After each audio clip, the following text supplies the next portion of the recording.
இது புஷ்பா படம் ஆட்சி நடக்குதோ என்னமோன்னு சொல்லி தோணுதுன்னு சொல்லிட்டு தொடர்ந்து 4 நாட்கள்லயே சட்ட ஒழுங்கு வந்து சிறப்பா ஒரு ஜோசியர் எப்படி நீங்க அரசு பதவியில் உட்கார வைப்பீங்க? இன்பமா இருக்குதையா, இன்பமா இருக்குதையா, இன்பமா இருக்குதையா. அதாவது கடந்த 6 நாட்களாகவே பார்த்தீங்கன்னா எல்லாருமே தமிழ்நாட்டு மக்கள் எல்லாமே பார்த்தீங்கன்னா சோகத்தில் வந்து ஆழ்ந்திருந்தீங்க. ஆனால் இன்னைக்கு சட்டசபையில் பார்த்தீங்கன்னா நடந்த விஷயத்தெல்லாம் பார்த்தீங்கன்னா கண்டிப்பாக வந்து உங்களுக்கு ஒரு மிகப்பெரிய சந்தோஷமாக இருக்கும். எனக்கும் இருக்குது, உங்களுக்கும் இருக்குது. நிறைய பேர் எனக்கு கால் பண்ணி என்னையா அப்படி ஆச்சு, என்ன ஆச்சு தோத்துட்டோமேன்னு சொல்லுவீங்க. இப்போ சொல்லுங்க, உங்கள் மனசில் நம்ம தோத்துட்டோமா அப்படின்ற ஒரு ஃபீலிங் ஏற்படுதா இல்லையா? எனக்கும் அப்படிதான் ஏற்பட்டு ஒரு புத்துணர்ச்சியோட நான் வந்து இப்போ உங்ககிட்ட வந்து பேச வந்திருக்கேன். வேற லெவல் சம்பவம் இன்னைக்கு பண்ணியிருக்காரு. சம்பவம் சொல்லலாமா இல்லை வேற என்ன சொல்லலாமா? குதிலி மஸ்து பண்ணிட்டாங்க. இன்னைக்கு சட்டசபையில தாவேகா கட்சியினரை எதிர்கட்சிகள், அதாவது பார்த்தீங்கன்னா எதிர்கட்சிகளும் சரி, அவங்க கூட வந்து இப்போ திமுக இருந்து போனாங்க பார்த்தீங்கன்னா அந்த கூட்டணி கட்சிகள், அவங்களும் சரி மொத்தமா சேர்த்து இன்னைக்கு குதிலி மஸ்து பண்ணிருக்கிறாங்க. அது என்னன்றத வந்து டீடைலா பார்க்கலாம் வாங்க.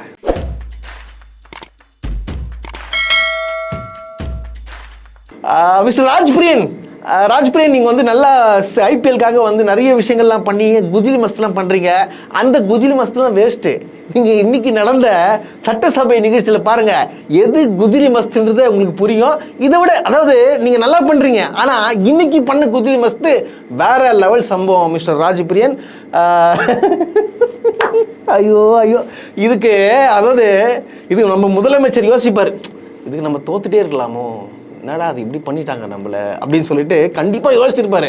ஏன்னா பார்த்தீங்கன்னா தொடக்கத்துல இருந்தேங்க காங்கிரஸ்ன்ற ஒரு கட்சி விட்டுருங்க, அது கட்சி கிடையாது, அது விட்டுருங்க. அடுத்து வந்து எல்லாருமே விசிகாவும் சரி, அப்புறம் பார்த்தீங்கன்னா இந்திய முஸ்லீம் யூனியன் கட்சியும் சரி, அப்புறம் வந்து கம்யூனிஸ்ட் கட்சிகளும் சரி, எல்லாமே சேர்ந்து வெற்றி செஞ்சுட்டாங்க. அதாவது அவருக்கு ஆதரவு தெரிவிக்கிறாங்க. ஆனால் எதுக்காக ஆதரவு தெரிவிக்கிறோம் அப்படின்றது தெளிவுபடுத்தியாச்சு. யாரோட கூட்டணியில் இருக்கிறோம், உங்களுக்கு வெளியிலேருந்து மட்டும்தான் ஆதரவு, நீங்கள் வந்து மாநில அரசுடைய உரிமையை விட்டு கொடுத்துடக்கூடாது, கவர்னர் ஆட்சி வந்துடக்கூடாதுன்ற ஒரே காரணத்துக்காக தான் நான் உங்களுக்கு ஆதரவு கொடுத்தோம். ஆனால் நீங்கள் அதை கரெக்டாக நீங்கள் பண்ணுங்க அப்படின்னு சொல்லிட்டு அனைத்து கட்சிகளும் சொல்லிட்டாரு. அதே போல் பார்த்தீங்கன்னா வன்னியரசு அவர்கள் வந்து வேற மாதிரி அந்த மனுஷன் நான் நம்ம நினச்சேன் சூப்பராக சொன்னாப்புல. என்ன சொன்னாப்புலன்னா, போகிற போக்கில் அப்படியே தட்டி விட்டு போடுற மாதிரி இந்த மூட நம்பிக்கைகள், இந்த ஜோசியங்கள் இதெல்லாம் வந்து இங்கே கொண்டு வரக்கூடாது, அதுக்காக நாங்கள் உங்களுக்கு ஓட்டு போடல, அதெல்லாம் அறவே தவிர்க்கணும், இளைஞர்களுக்கு எது தேவையோ அதை பற்றி தான் பேசணும் அப்படின்ற ஒரு விஷயத்த பக்காவாக, அதாவது ஸ்லிப்பர் ஷாட் மாதிரி சொல்லி வந்து புரிய வச்சிருக்காரு, எல்லாருக்கும் புரிய வச்சிருக்காரு. இது வந்து வேற மாதிரிங்க. அதே போல் பார்த்தீங்கன்னா ஒருத்தங்களுக்கு ஒரு மிகப்பெரிய ஒரு நன்றிகளை தெரிவிச்சுக்கணுங்க. ஆனால் வந்து நினச்சி கூட பார்க்கல. அதாவது அவங்க மேலே எவ்வளோ விமர்சனம் வந்துச்சு. அதாவது திருமதி பிரேமலதா விஜயகாந்த் மேலே எவ்வளோ விமர்சனங்கள். அதாவது திமுக கூட ஜாயின் பண்ண உடனே பார்த்தீங்கன்னா அவங்கள கீழ்த்தனவும் விமர்சிச்சாங்க நிறைய பேர். எவ்வளோ ஆபாசமாக பேசினாங்க. அவங்கள வந்து துரேந்தர்னு சொன்னாங்க. இங்கே பாருங்க, இவங்க வந்து இப்படி இருப்பாங்க, டக்குன்னு வந்து கட்சி மாறிடுவாங்க, இவங்கள பற்றிலாம் அவங்களுக்கு தெரியாது, அவங்களாம் வந்து காசுக்காக வந்து சேர்ந்தவங்க, மற்றதுக்காக வரவே இல்லை அப்படின்னு சொன்னாங்க. அப்படி சொன்னவங்களெல்லாம் இன்னைக்கு வந்து ஃபீல் பண்ணியிருப்பாங்க, அடட இவங்களே பார்த்து இப்படி சொன்னோமே அப்படின்னு சொல்லிட்டு ஃபீல் பண்ண வச்சிருப்பாங்க. ஏன்னா அவரு வந்து முதலமைச்சரை வந்து வாழ்த்திட்டு வேற மாதிரி எதிர்த்து நின்று முகத்துக்கு நேரா கேள்வி கேட்டாங்க பாருங்க. மிஸ்டர் ரத்தன் பண்டிட் என்பவரை அரசியல் சிறப்பு அதிகாரியாக அரசு வேலையில் அமர்த்தியதை ஒட்டுமொத்த தமிழக மக்கள் சார்பாக வன்மையாக இந்த வரலாற்று சிறப்பு மிக்க அவையில் நான் அதை குறிப்பிட கடமைப்பட்டிருக்கிறேன். அப்படி உங்களுக்கு ராஜகுருவா இருந்தா உங்க பர்சனலா அவரை வச்சுக்கணும். அது எப்படிங்க நீங்க வந்து ஒரு ஜோசியர், அதாவது உங்களுக்கு ராஜகுரு சொல்லிட்டு ஒரு ஜோசியர் எப்படி நீங்க அரசு பதவியில் உட்கார வைப்பீங்க? எப்படி நீங்க வந்து ஸ்பெஷல் ஆபீசர் உட்கார வைப்பீங்க? நீங்க உட்கார வைக்கிறதா இருந்தா நீங்க வந்து பர்சனலா வச்சுக்கோங்க, உங்க பர்சனல் செலவுல வச்சுக்கோங்க. அதாவது பர்சனல் செலவு அப்படியே சொல்றாங்க, அரசு செலவுல வந்து நீங்க எப்படி பதவி கொடுப்பீங்க அப்படின்னு சொல்லிட்டு பக்காவா ஒரு ஸ்லிப்பர் ஷாட் வேற லெவலுங்க. அவங்க மிரட்டிட்டாங்க. உண்மையா சொல்லட்டுமா, அவங்க எனக்கு பேசின பேச்சு இன்னைக்கு தான் பயங்கர ட்ரெண்டிங்கா இருக்கு. அதே போல இன்னொன்னு பதவி பண்ணிருக்காங்க. பக்கத்துல ஒருத்தர் உட்காந்துக்கிறாரு, அவங்க பக்கத்துல அவரை வச்சுக்கினே கேக்குறாங்க. குதிரை பேரம் நடந்ததாக இன்றைக்கு எதிர்கட்சிகள் அத்தனை பேருமே அதை வந்து சொல்லும் பொழுது இதுவரை தமிழக அரசியல் வரலாற்றில் நடக்காத ஒரு விஷயம். இங்க முகம் மூடி யாரும் செல்ல வேண்டிய அவசியம் இல்லை. அனைவருக்கும் ஒரு வெளிப்படையான ஆட்சிதான் செய்வோம் என்று. அப்படி இருக்கையில் முதல்வர் அவர்களை சந்திக்க யார் முகத்தை மூடிக்கொண்டு அன்று வாகனத்தில் சென்றார்கள் என்பதை நிச்சயமாக மக்களுக்கு தெரியப்படுத்த வேண்டும் என்பதை. யாரோ ஒருத்தர் வந்து கார்ல வந்து முகத்தை மூடின்னு போனாங்களே, எப்படி கார்ல முகத்தை மூடிக்கின்னு போனாங்களே, அவங்க யாருன்றத விஜய் வந்து வெளிப்படுத்தணும். குதிரை பேரம் நடந்ததா சொல்றாங்க, அது வந்து எங்களால ஏத்துக்க முடியல, இது மிகப்பெரிய தவறு, இது அரசியல் வரலாற்று நடக்கக்கூடாது, தமிழ்நாடு அரசியல் நடக்கவே கூடாதுன்னு சொல்லிட்டு ஒரு ஸ்ட்ரிக்டா வந்து ஓப்பன் ஷாட் விட்டாங்க. ஏன்னா அதுக்கு முன்னாடி தான் பாத்தீங்கன்னா பக்கத்துல உட்காந்துருக்கிற காமராஜ், அதாவது அவரு வந்து யாரை பீட் பண்ணிட்டாருன்னு பாத்தீங்கன்னா விர்ச்சுவல் வாரிசை பீட் பண்ணிட்டாப்புல. விர்ச்சுவல் வாரிசு டோட்டலா வந்து பீட் பண்ணிட்டாப்புல. விஜய் ரசிகர்களே பீட் பண்ணிட்டாப்புல. எது இல்ல முட்டு கொடுக்கறதுல. அதாவது என்ன சொல்றாப்புல, தொடர்ந்து 4 நாட்கள்லயே சட்ட ஒழுங்கு வந்து சிறப்பா செயல்படுது, அப்படியே தமிழ்நாடு மாறிச்சு, ஐயோ அப்படியே பயங்கர தமிழ்நாட்டு மக்களை சிறப்பா வச்சு பாரு, என்ன வச்சுக்க மாட்டாரா, வேற மாதிரி முதலமைச்சருங்க, இந்த மாதிரி நான் பார்த்ததே இல்லைங்கன்னு சொல்லிட்டு அப்படியே, அதாவது டிவிக்கு காரணம் தோத்துருவாங்க, விஜய் ரசிகனும் தோத்துருவான். ஆனா இது வந்து இந்த பேசுற பேச்செல்லாம் பதினச்சுக்கு ஒரு அல்டிமேட்டா பேசிட்டாப்புல. அதான் உலகத்திலேயே இவ்வளவு ஒரு கேவலமான ஒரு அரசியல்வாதியை நான் வாழ்க்கையில பார்த்ததே கிடையாது. அமமுகல டிடிவி தினகரன் அங்க மன்னார்குடியில பாத்தீங்கன்னா அவர் ஊரு, அவர் சரி நாம நிக்க கூடாது, நம்ம கூட இருந்தவங்களை வந்து நிக்க வச்சு அவங்களை ஜெயிக்க வைக்கிறதுக்காக வந்து மன்னார்குடியில் இவர் நிக்க வச்சு யாரை தோக்கடிச்சா, அதாவது இப்போ டிவிகே கட்சியை தோக்கடிச்சாங்களா இல்லையா? அப்போ அவரு தோக்கடிச்சிட்டு அவர் கட்சிக்கு பதவி ஆசைக்காக இவர் போயிருக்காரு. இது தவிர தப்பு இல்லையா? எவ்வளவு ஒரு கேவலமான விஷயம் அது. இதை பண்ணிட்டு இதுல பெருமை வர அவருக்கு. அவர் சொல்றாரு, நான் பேசும்போது யாருன்னா என் குரல் கொடுத்தீங்கன்னா, என்னது பேசும்போது யாருன்னா குரல் கொடுத்தா நானும் வந்து எதிர்த்து பேசுவேன். பின்ன இவ்வளவு கேவலமான விஷயத்த நீ பேசினுக்கிற வந்து 3 நாள்ல மாறி பின்ன உனக்கு கேள்வி கேட்காம என்ன பண்ணுவாங்க? என்ன ரோஷமான சூடு சொன்னது தான் போல, நம்மளுக்கு அதெல்லாம் தெரியல, அவருக்கு இருக்குமான்னு தெரியல, அதை ஒரு பர்சனல், அதை விட்டுருங்க. அதே போல இந்த சம்பவங்கள் நடந்துக்கிட்டு போக அனைத்து கட்சிகளும் சரி, அந்த தமீம் அன்சாரி அவர்களும் சரி, இந்த ஜவஹர் எல்லாரும் சரி, எல்லாருமே வந்து சிறப்பாக பேசிட்டு நாங்கள் வந்து அந்த அரசுக்கு வந்து நாங்கள் ஆதரவு தெரிவிக்கல அப்படின்னு சொல்லிட்டு சிறப்பாக முடிச்சு போக, அடுத்ததாக வந்தார் எடப்பாடி பழனிசாமி. எடப்பாடி பழனிசாமி அவர்கள் வந்து என்ன பேசினார்னா, இந்த மாதிரி சபாநாயகரை நோக்கி தெளிவாக கேட்டார். இப்போ அதிமுகன்றது ஒரு கட்சி, அதுக்கு நான் தான் பொதுச் செயலர், நான் தான் வந்து பேசணும், அது எப்படி வந்து நீங்க இன்னொருத்தருக்கு வாய்ப்பு கொடுப்பீங்க, இதெல்லாம் தவறு இல்லையான்னு சொல்லிட்டு கேட்டுட்டு அவர் என்ன சொல்லிட்டாரு, எல்லாம் நீங்க சிறப்பாக பண்ணுங்க, எங்களோட ஆதரவு இல்லை அப்படின்னு சொல்லிட்டு அனைத்து இந்திய அண்ணா திராவிட முன்னேற்ற கழகம் தாவேக்காக்கு ஆதரவு இல்லை அப்படின்னு சொல்லிட்டு அந்த மனுஷன் வந்து உட்காந்துட்டாப்புல. உடனே சபாநாயகர் என்ன பண்றாப்புல, அங்கிருந்து எஸ்பி வேலுமணியை பேசுமாறு அழைக்கிறேன்னு சொல்றாரு. எனக்கு இதுல புரியலங்க. அதாவது ஒரு கட்சி சார்ந்த ஒருத்தர் பேசலாம், ஆனா எஸ்பி வேலுமணி வந்து அவங்களுக்கு சப்போர்ட் பண்றாங்க, அதாவது தாவேக்கா அரசுக்கு சப்போர்ட் பண்ற ஒரே காரணத்துக்காக என்ன பண்றாரு, அவரை வந்து பேச வைக்கிறார்.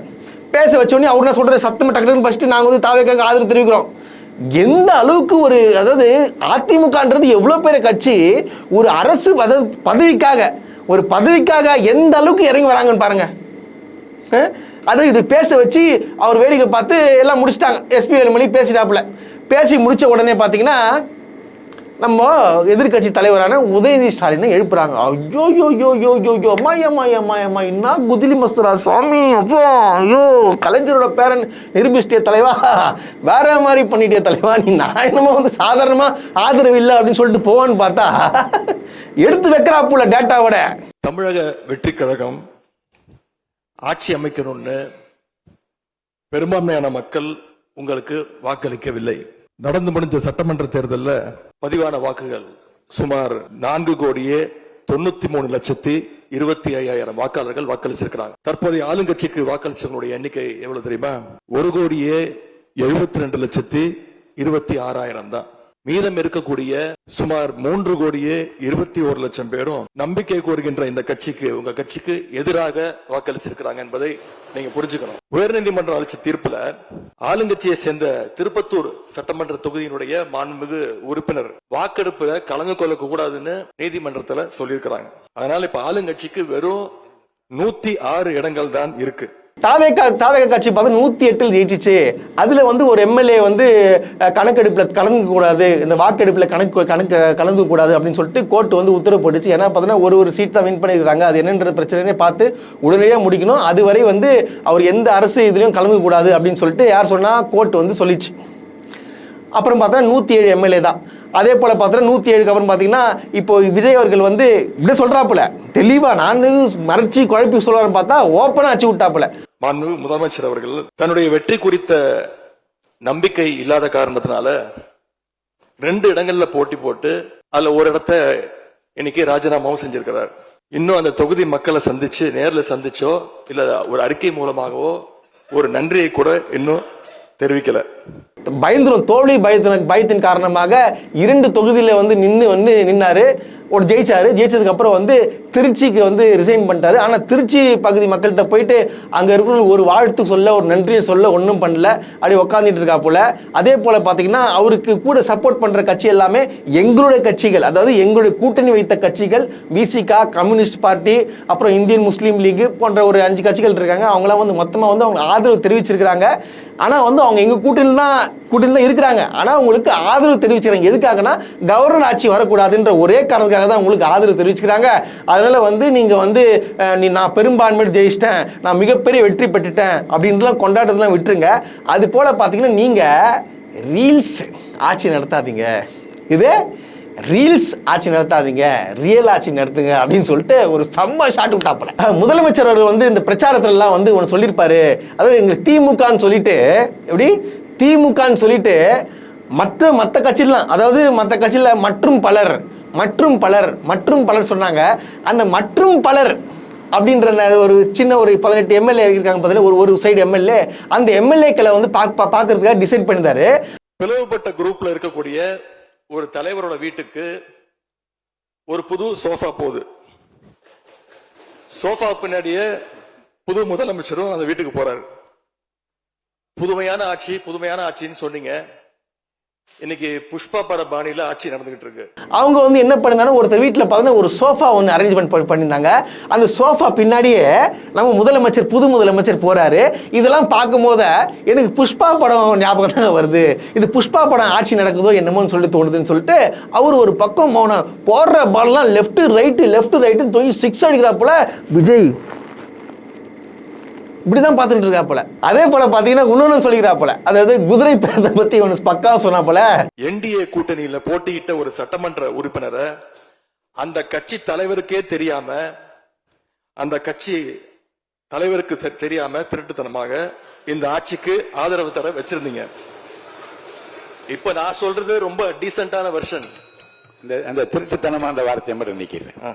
ஒரு கட்சியை சார்ந்தவர் வந்து நைஸா வந்து என்ன பண்ணிட்டாங்க, நைஸா வந்து கூட்டு யாருக்கும் வந்து கட்சி தலைவருக்கே தெரியாம திருட்டுத்தனமா வந்து ஒரு எம்எல்ஏ வந்து அவங்க கூட்டு போயிட்டாங்க அப்படின்னு சொன்னோடனே சபாநாயகர் அது வந்து இப்படிலாம் பேசக்கூடாதுங்க, அதெல்லாம் பேசக்கூடாது, நீக்கிடுங்க அப்படின்னு சொன்னோடனே சரி ஓகே நீக்கிடுறேன், சரி ஒரு கட்சியிலேருந்து தெரியாம கூட்டு வந்துட்டாங்க அப்படின்னு சொல்லிட்டு ஒரு நெய்யாண்டித்தனமா வந்து வச்சுக்க, அந்த எம்எல்ஏ வச்சு தான் வந்து நீங்க பெரும்பான்மை அடைஞ்சுக்கிறீங்க அப்படின்னு சொல்லிட்டு சூப்பரா வந்து போட்டார் பாருங்க, வேற லெவல். அதே போல பாத்தீங்கன்னா இப்போ தற்போது மற்றும் பலர் கட்சிகள் இருக்கக்கூடிய இப்போ எம்எல்ஏக்கெல்லாம் வந்து அமைச்சராகவும் வாய்ப்பு இருக்கான், அவங்களுக்கு என்னோட வாழ்த்துக்கள் அப்படின்னு சொல்லிட்டு நான் வந்து என்னுடைய உரையை வந்து முடிக்கிறேன். அது போல பாத்தீங்கன்னா நாங்க வெளிநடப்பு செய்யறதுனால பாத்தீங்கன்னா உங்களுக்கு அதாவது எம்எல்ஏவோட டோட்டல் கணக்கு வந்து குறையும். அதை வச்சுட்டுலாம் நீங்க ஆட்சி நடத்தணும் அப்படின்றது ஒண்ணு இருக்கா, நடத்துங்க. ஆனா வந்து சரியான வழியில் நடத்துங்க. அதாவது திமுக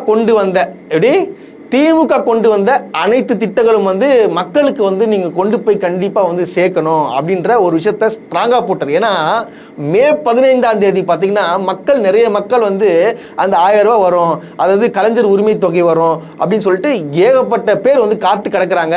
அதை வந்து கட் பண்ற கூடாது அப்படின்ற ஒரு விஷயத்தையும் வந்து ஒரு தெளிவுபடுத்திட்டு சூப்பரா கெத்தா அங்கேருந்து வந்து வெளிநடப்பு பண்ணிட்டு போனாங்க. அதெல்லாம் வேற மாதிரி சம்பவம், அதெல்லாம் அல்டிமேட்டுங்க. அதாவது இப்படிதான் இருக்கணும். அதாவது உதயநிதி ஸ்டாலினை வந்து எல்லாம் விமர்சித்தாங்க, என்ன ஒரு பேசுவாரு, எப்படி பேசுவாரு, அதெல்லாம் விஜய்க்கு முன்னாடி பேச முடியுமா அப்படின்னு சொல்லிட்டு கேட்டாப்புல. பாத்தீங்களா, இதுதான் சம்பவம், இதுதான் கலைஞருடைய பேருன்றத திரும்ப நிரூபிச்சிட்டாரு. அதாவது திமுக தோத்தாலும் எதிர்கட்சியா இருந்து வேற மாதிரி சண்டை செய்யுன்றத இன்னைக்கு வந்து சட்டசபையில எல்லாருக்கும் முன்னாடி இங்க பாருங்க, இப்போ வந்து தமிழ்நாடு அரசியலை பத்தி தான் இந்தியா பூராவும் பேசிக்கிட்டு இருக்கு. இது உண்மை. அது ஏன்னா ஒரு பெரும்பான்மையை நிரூபிக்கிறதுக்காக விஜய் என்ன பண்றாரு, தூய சக்தி திமுக அப்படின்னு சொன்ன இடத்துல திமுகக்கு ஓட்டு போட்ட மக்கள், திமுகக்கு ஓட்டு போட்டு ஜெயிக்க வச்ச எம்எல்ஏக்களை யார் பண்றா, விஜய் வந்து கூப்பிட்டு வச்சிருக்காரு. எனக்கு தெரிஞ்சு இந்த அளவுக்கு வந்து இவருக்கு விமர்சனம் வருதுன்னா எனக்கு தெரிஞ்சு விஜய் அவர்கள் வந்து என்ன பண்ணணும்னா கலைச்சிட்டு ஃபர்ஸ்ட்லேருந்து எலெக்ஷன் நடத்தி வின் பண்ணிட்டு போயிடலாம். ஆனால் வந்து இது திமுக வந்து ஆதரிக்காது. அவர் கண்டிப்பாக வந்து பார்த்தீங்கன்னா 6 மாதங்கள் 6 மாதங்கள் கண்டிப்பாக வந்து ஆட்சி நடத்தணும். அவர் என்ன பண்ணுறார், ஓட்டு போட்ட மக்கள், அதாவது விஜய் நம்பி தானே ஓட்டு போட்டீங்க. வேற யாருன்னா உங்களுக்கு தெரியுமா? அந்த எம்எல்ஏக்கெல்லாம் யாருமே தெரியாது உங்களுக்கு. விஜய் நம்பி தானே ஓட்டு போட்டு, விஜய் நல்லது செய்வார், விஜய் எங்கள் அண்ணன் வந்து எல்லாம் பண்ணுவார், தமிழ்நாடை சுத்தம் படுத்துவார், எல்லாம் சொல்லிட்டு தானே பண்ணீங்க. ஓகே, 6 மாதம் நீங்கள் பாருங்கள், உங்களுக்கு எப்படி இருக்குன்னு நீங்கள் பாருங்கள். மக்களாக நீங்கள், ஓட்டு போட்ட மக்களாக நீங்கள் கண்டிப்பாக நீங்கள் பார்க்கணும் அவர் என்ன பண்ணுறாருன்னு நீங்கள் பார்க்கணும். ஆனால் நிறைய மக்கள் வந்து ஃபீல் பண்ணுறாங்க, என்னடா அது, நான் வந்து விஜய் ஜெயிக்கணும்னு ஓட்டு போடல, என் குழந்தைங்க சொல்லிச்சு நான் ஓட்டு போட்டேன், ஆனால் திமுக தான் ஜெயிக்கணும்னு சொல்லிட்டு என் மனசில் இருந்துச்சுன்ற நிறைய குமுறல்கள் இருக்கு. கவலைப்படாதீங்க, இந்த 6 மாதம் பொறுத்து அவர் என்ன பண்ணுறான்னு பார்க்கலாம். அதுக்கு மற்றபடி வந்து என்ன நடக்குமோ அது கண்டிப்பாக அது நடக்கும். மக்களாகி நீங்களே ஏற்றுக்க மாட்டீங்களா இந்த ஆட்சி, அப்புறம் என்ன பண்ணுறது? எது எப்படியோ அவர் தான் நம்ம முதலமைச்சர். அவருக்கும் பார்த்தீங்கன்னா உதயநிதி ஸ்டாலின் அவர்கள் வந்து நன்றி சொல்லிட்டு சூப்பராக, அதாவது இன்னைக்கு விறுவிறுப்பாக இருந்துச்சு. என்ன நடக்க போகுது. அதாவது விஜய் வந்து கண்டிப்பாக வந்து இந்த பெரும்பான்மை பட்டு ஜெயிப்பாங்கன்னு தெரியும். ஏன்னா கூட்டணி கட்சி, திமுக கூட்டணி கட்சி வச்சுன்னா ஆதரவு பெற்றிருக்காரு, திருப்பாருன்னு தெரியும். இருந்தாலும் அங்கே நடக்க போகிற யாரெல்லாம் எப்படிலாம் பேச போகிறா, யாரெல்லாம் என்ன ஆதரவு தெரிவிப்பா, என்னென்ன மூலியமா எதிர்ப்பு தெரிவிக்க போகிறாங்க அப்படின்றத வந்து பார்க்கும்போது ஒரு பரபரப்பான ஒரு சூழ்நிலை வந்து இருந்துச்சு.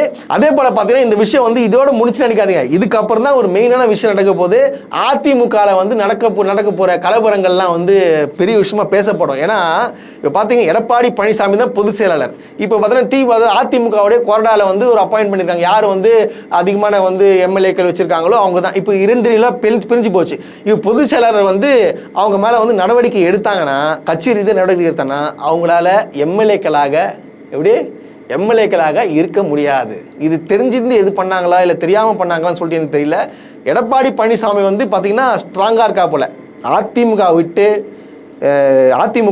அதிமுக சார்ந்தவர்கள் வந்து தாவேக்காவை ஆதரித்தால் நான் வந்து கண்டிப்பாக சட்டப்படி நடவடிக்கை எடுப்பேன். அவங்க எம்எல்ஏ வந்து கண்டிப்பாக இருக்க முடியாதுன்னு சொல்லிட்டாப்புல. இப்போ எம்எல்ஏவாக குறைஞ்சிச்சுன்னா என்ன ஆகும்னு பார்த்தா திருப்பி வந்து சட்டசபை தேர்தல் வரதான் செய்யும். அதுவும் எப்படி வந்தாலும் சரி கண்டிப்பாக வந்து ஒரு 6-7 மாதம் கண்டிப்பாக ஆகும். என்ன நடக்கும் ஏது நடக்கும்ன்றதை பொறுத்திருந்து பார்க்கலாம். ஏன்னா எனக்கு தெரிஞ்ச வரைக்கும் இது இப்படியே போச்சுன்னா இது வந்து வேலைக்கே ஆகாது. ஏன்னா ஒவ்வொரு விஷயம் பார்த்தோன்னா முரண்பாடு ஆகுதுங்க. ஒரு ஜோசியக்காரரை தூக்கின்னு வந்து ஒரு ஸ்பெஷல் ஆஃபீஸராக போஸ்டிங் போட்டிருக்காங்கன்னா இது யாருன்னா ஏற்றுப்பாங்களா? முன்னாள் முதலமைச்சர் மு.க. ஸ்டாலின் அவர்கள் ஒரு விஷயத்தை தெளிவு வெளிப்படுத்தியிருப்பார். ஏன்னா மாணவர்களுக்கு வந்து சயின்ஸ்ன்றது முக்கியமாக சொல்லிக் கொடுக்கணும். அவங்க வந்து சோஷியலிசம் கண்டிப்பாக சொல்லிக் கொடுக்கணும். இதை தவிர வேறு ஏதாச்சும் மூட நம்பிக்கைகளோ இல்லை வந்து ஜோசியத்தோ பள்ளி கல்வித்துறையில் வந்து ஏதாச்சும் நீங்கள் திணிச்சினாலே கண்டிப்பாக வந்து நடவடிக்கை எடுப்பேன் அப்படின்னு சொல்லியாச்சு. ஏன்னா ஜோசியத்தை வச்சு ஒரு வளர்ச்சி அடையுமான்றது எனக்கு தெரியல. அது எப்படி வந்து இந்த முதலமைச்சர், அதாவது நம்மளுடைய முதலமைச்சர் ஒரு ஜோசியரை வச்சு இந்த மாதிரி பண்றாருன்றது அது யோசிக்க முடியலங்க. எப்படிங்க ஜோசியத்தால் தான் வந்து தமிழ்நாடே வந்து வளர்ச்சி அடையுதா இல்லை எல்லாரும் ஜெயிச்சிட்டு இருக்காங்க ஜோசியத்தை வச்சு? ஸோ அப்போ என்ன ஆகும்? எல்லாரும் என்ன சொல்ல ஆரம்பிச்சிட்டாங்க, இப்போ இந்த ஜோசியக்காரால் தான்ப்பா வந்து விஜய் ஜெயிச்சாரு, இந்த ஜோசியக்காரர் வந்து அன்னைக்கே கணிச்சாருப்பா அப்பதான் விஜய் ஜெயிச்சாரு அப்படின்னு சொல்றாங்க. அப்ப மக்கள் ஓட்டு போட்டு ஜெயிச்சாரா இல்லை ஜோசி சொல்லி ஜெயிச்சாங்களா அப்படின்ற ஒரு கேள்வி எழும்பலையா? இதுதான் எல்லாரும் கேட்குறாங்க. எப்படி வந்து ஒரு அரசு பதவியில் ஒரு ராஜகுரு வந்து உட்கார வைப்பீங்க அப்படின்ற ஒரு கேள்வி எழும்பு. அதே போல் பார்த்தா ஒரு வீடியோலாம் நான் பார்த்தேன். அந்த வீடியோவில் பார்த்து உங்களுக்கு ஹார்ட் அட்டாக் வந்துச்சுன்னா இந்த மந்திரத்தை சொல்லுங்க உடனடியாக போயிடும் அப்படின்றாரு. அப்புறம் எதுக்கே டாக்டர்லாம்? அப்புறம் டாக்டர் அப்போ நீயே ஜோசி சொல்லிக்கலாமே. இப்போ இந்த ஜோசித்தாலே தமிழ்நாடு வளர்ச்சி அடையிட்டோமே. எனக்கு புரியலையே. ஒரு முதலமைச்சராக இருந்துக்கிட்டு ஒரு கேட்ட பகுத்தறிவு பகலவன் பெரியாரை வந்து கொள்கை தலைவரை வச்சுக்கிட்டு ஒரு ஜோசியக்காரரை கூட வச்சுக்கிறது இது எப்படி ஏற்றுக்க முடியும்? எப்படி தாவேக்காவில் உள்ளவர் ஏற்றுக்கிறாங்கன்னு சொல்லிட்டு எனக்கு தெரியல. தாவேக்காவில் உள்ள பார்த்தீங்கன்னா எல்லாருமே வந்து முட்டாள்கள் கிடையாது. அங்கே இருக்கிறவங்க வந்து படித்தவங்களும் இருக்காங்க. எப்படி இந்த படித்தவர்கள் வந்து சொல்ல மாட்டாங்களா விஜய் கிட்ட, சார் என்ன சார் இது வந்து எப்படி சார் நீங்கள் ஜோசியரை வந்து அப்பாயின்ட் பண்ணலாம், இது தப்பு இல்லையா சார் அப்படின்னு சொல்லிட்டு கேட்கல. உங்கள் பர்சனலாக நீங்கள் வச்சுக்கிடுங்க, அவர் ஆலோசகராக வச்சுக்க என்ன வச்சுங்க. ஆனால் எப்படி அவருக்கு ஒரு உயர் பதவியை கொடுத்து உட்கார வைப்பீங்க? ஒரு தமிழ்நாடு வளர்ச்சிக்காக தான் வந்து என்ன பண்ணுவாங்கன்னு பார்த்தீங்கன்னா இந்த மாதிரி ஒரு பதவிகளை கொடுப்பாங்க. ஆனால் ஒரு ஜோசியர் அப்பாயின்மெண்ட் பண்ணி வச்சுக்கிறது அது எப்படி? யாருன்னா ஏற்றுப்பாங்களா? இல்லை மக்கள் மனதில் வந்து என்ன ஓடிட்டு இருக்குது இப்போ? அப்போ இந்த மாதிரி ஒரு பண்ணுறதுனால பார்த்தீங்கன்னா இந்த ஜோசியம் பிஸ்னஸ் வளர்ச்சி அடையும் அப்படின்றதுக்கு எதனா ஒரு பிளான் இருக்கா? இல்லையா? யோசிக்க வைக்கதான் உங்க இல்லையா உங்களை? இது தப்பு இல்லையா? அது இது எப்படி ஏற்றுக்க முடியுன்றது எனக்கு தெரியல.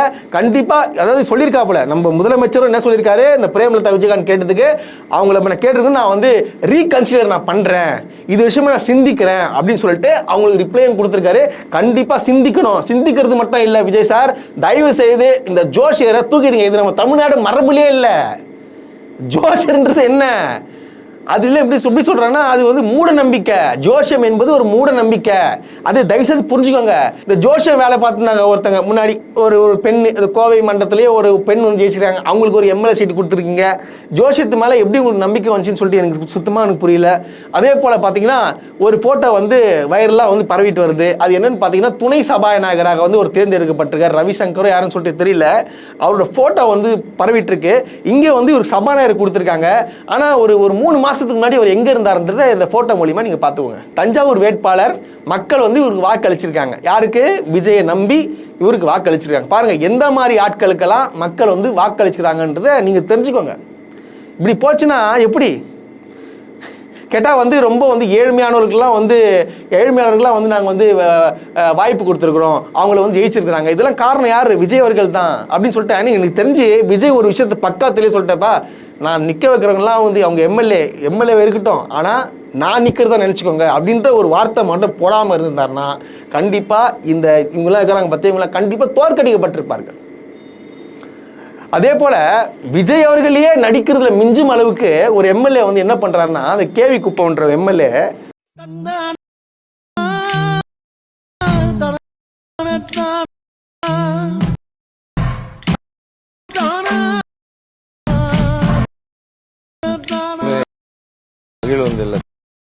செருப்பு கூட போட மாட்டாப்பல, ரொம்ப ஏழ்மலையா இருப்பான். அது கையில் கூட சாட மாட்டாப்பலையா, அந்த 5 வேலும் சாட மாட்டாப்பல, 2 வேரில் சாடப்பலையா, அவ்வளோ ஏழ்மை. ஏன்னா இது 3 கூட யூஸ் பண்ண மாட்டார். அந்த அளவுக்கு ஒரு ஏழ்மையான ஆள் தான் வந்து அந்த எம்எல்ஏ நினைக்கிறேன். அவர் பண்ணுற ஆக்டிவிட்டீஸ்லாம் பார்த்துன்னு சொல்லி பாவம்.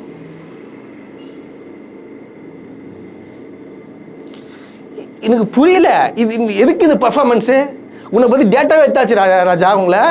அதாவது அஃபிடேவிட்டில் தெளிவாக போட்டு இவர் வந்து கிட்டத்தட்ட ஒரு 2.5 கோடிக்கு மேலே சொத்து வச்சிருக்காராம். இது டோட்டல் வேல்யூ என்ன பார்த்தா கிட்டத்தட்ட வந்து 10 கோடி 15 கோடிக்கு மேலே வருதான். அவ்வளோ சொத்தை வச்சுக்கிட்டு என்கிட்ட கார் இல்லைங்க, நான் பஸ்ஸில் தாங்க வருவேன். இன்னும் நடிப்புடா சாமி. எப்பா அதுதான்ப்பா உதயநிதி அவர்கள் தெளிவாக சொல்லிட்டாரு, எப்பா நீங்கள் ரீல்ஸ் போட்டுருக்காதீங்க, நீங்கள் வந்து ரியலாக நடந்துக்கோங்க, ரியலாக ஆட்சி நடத்துங்க, ரீல்ஸ் ஆட்சிங்க வேணாம் ரியலாக ஆட்சின்னு சொல்லிட்டு. ஏன்னா ரீல்ஸ் பைத்தியங்களாக தான் இங்கே இருக்குது. அதே போல் பார்த்தீங்கன்னா நம்ம ஃபேவரட்டான அமைச்சர் அவங்க கீர்த்தனா, அவங்களது ஒரு வீடியோ பார்த்தேன். அதாவது பிரச்சாரத்தின் போது வந்து பேசியிருக்கிறாங்க, அதிமுக நீங்க வந்து எங்களை வந்து பேசணும் தடுக்கிறீங்க, நீங்க அப்படி பெண்களுக்கு பாதுகாப்பே இல்லை, அம்மா பேரை சொல்லி வந்து நீங்க ஏமாத்திட்டு இருக்கீங்க, நீங்களும் உங்களை அழிச்சிருவேன்னுட்டு நேற்று பேட்டி. அதிமுக ஆட்கள்லாம் வரதுலாம் சந்தோஷம் தான், அதெல்லாம் ஏத்துக்கலாம். வீடியோ பாருங்க, என்ன நடிப்பு பாருங்க வீடியோல. அரசாங்கம் தான் ஏடிஎம்கே கூட்டணி வெட்கமே இல்லாம பெண்கள் ஜெயலலிதா அம்மாவை தூக்கி வச்சு பேசுறீங்கல்ல, எனக்கு இந்த பெண் அடிமை பண்ணீங்க, இன்னைக்கு எனக்கு நின்று பேச விட்டீங்களா? அப்படி பெண் அடிமை பண்ற ஒரு ஆட்சி தேவையா?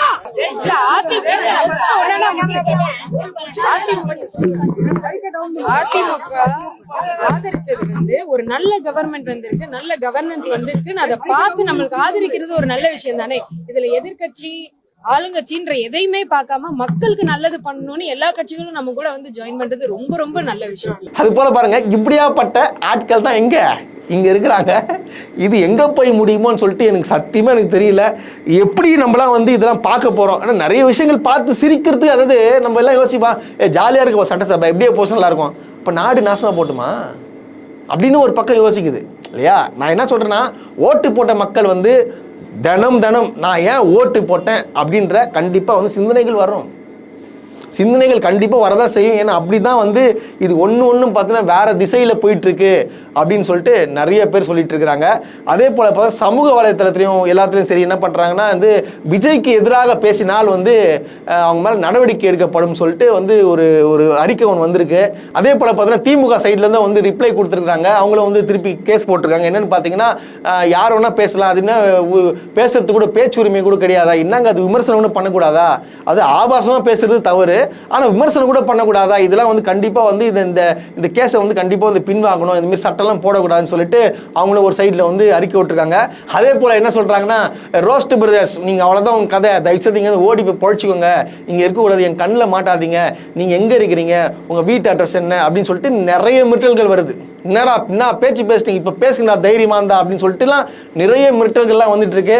ஆனால் விஜயனா தயவுசெய்து சொல்கிறேன், நான் வந்து உங்களை வந்து நாகரிக அரசியலை தான் விமர்சிக்கிறேன், நான் வந்து எந்த ஒரு தவறான இதுவும் நான் பண்ணவே இல்லை. ஆனால் உங்கள் ஆட்கள் தான் வந்து தொடர்ந்து வந்து ஆபாசம் பேச, இப்போ மட்டும் இல்லைங்க, போன ஆட்சியில் இருக்கும்போது சரி, போன ஆட்சியில் என்ன போன மாதம் வரைக்கும் பார்த்தீங்கன்னா தொடர்ந்து வந்து ஆபாசமாக தான் பேசினானுங்க, முதலமைச்சரும் ஆபாசமாக தான் விமர்சித்தாங்க, அதெல்லாம் வந்து கண்டுக்காமல் விட்டுட்டோம். பட் ஆனால் நீங்கள் வந்து இதெல்லாம் கண்காணிக்கணும், உங்களுடைய மக்களை, அதாவது பார்த்தீங்கன்னா உங்களோட நிர்வாகிகளை, விர்ச்சுவல் வாரிசை கண்டிச்சு வைங்க, இந்த மாதிரி ஆபாசமாக பேசக்கூடாது, கண்டிச்சு வைங்க. அவங்க பேசினாங்கன்னா அவங்க மேலே நீங்கள் கடுமையான நடவடிக்கை எடுக்கணும். எப்போ அரசியல்ன்றது விமர்சனம் வந்தால் தான் சரியான அரசியல் பண்ண முடியும். இப்போ நாங்கள் நிறைய பேர் வந்து விமர்சனம் பண்ணால்தான் விஜய் அவர்கள் வந்து மாற்றிட்டு வராரு. அது தயவுசெய்து புரிஞ்சுக்கோங்க, நாங்கள் எதுக்காக விமர்சிக்கிறோம், ஒரு நல்ல ஆட்சி கொடுக்கணுன்றதுக்காக விமர்சிக்க தவிர அவர் வந்து பதவி ஊட்டியாக இருக்கணும், அங்கே இருக்கணும், நீ விஜய் வரக்கூடாது, நீ ஆளக்கூடாது, நீ அரசியல் வரக்கூடாதுன்னு அந்த ஒரு கேவலமான புத்தியில எங்களுக்கு இல்லை. அரசியலில் வந்து நல்லது பண்ணால், அவர் ஆட்சியில் நல்லது பண்ணால் நாங்கள் வந்து போற்றுவோம், அதே போல் பார்த்தீங்கன்னா தவறு நடந்தால் தூற்றுவோம். இது வந்து எங்களுடைய உரிமைங்க, அது புரிஞ்சுக்கோங்க. அதனால் தொடர்ந்து களமாடுவோம்.